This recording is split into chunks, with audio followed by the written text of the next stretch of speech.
So what if I told you there was a time when men in white lab coats froze someone's legs solid? And then smashed it with a hammer just to see what would happen. What if I told you that these horrors were real? That this wasn't the work of some twisted horror movie, but of real doctors, real scientists. In the name of war, in the name of science.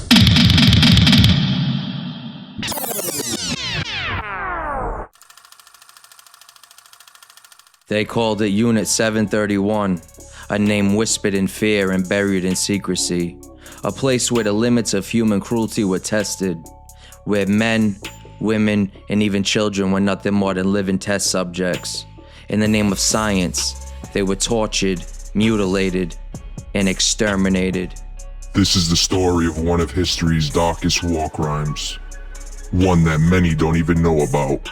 In the 1930s, as Japan expanded its empire into China, a brilliant but sadistic microbiologist named Shiro Ishii convinced the Imperial Army to fund his vision, a secret program to develop biological weapons unlike anything the world had ever seen. The goal? To create plagues, diseases, and chemical agents that could wipe out entire cities without a single bomb being dropped. Unit 731 was set up in Harbin, China, disguised as a water purification plant. But inside its walls, there was no purification. Only death. The victims, mostly Chinese civilians and prisoners of war, but also Russians, Koreans, and even some Westerners were brought in like cattle. They were stripped of their names, their humanity, and even their dignity. The Japanese scientists gave them a new name, Maruta, which means logs, because to them, these people were nothing more than wood for the fire of experimentation. Some prisoners were cut open while fully awake, their screams echoing down the halls. Organs were removed one by one, just to see how long the human body could survive. No anesthesia, no mercy. Others were subjected to freezing tests, their arms and legs dumped into ice water, left outside in sub-zero temperatures until they were frozen solid. Scientists then smashed their limbs with hammers, studying how the human body shatters like glass. Unit 731 wasn't just about torture, it was about warfare. The scientists infected prisoners with deadly diseases, plague, anthrax, syphilis.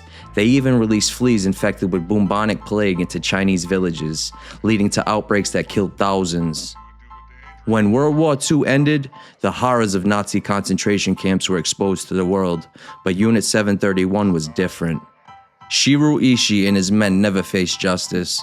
Instead of being tried for their war crimes, they made a deal with the United States. In exchange for their research, the American government granted them immunity. Shiro Ishii lived out his days peacefully in Japan. Many of his fellow war criminals became successful doctors, businessmen, even government officials. The victims were forgotten, and the truth was buried. But today, whispers of Unit 731 remain, in declassified documents, in the ruins of its laboratories, and in the stories of the few survivors who lived to tell the tale. Yet the world must not forget, because history has shown us, when we ignore the past, we risk repeating it.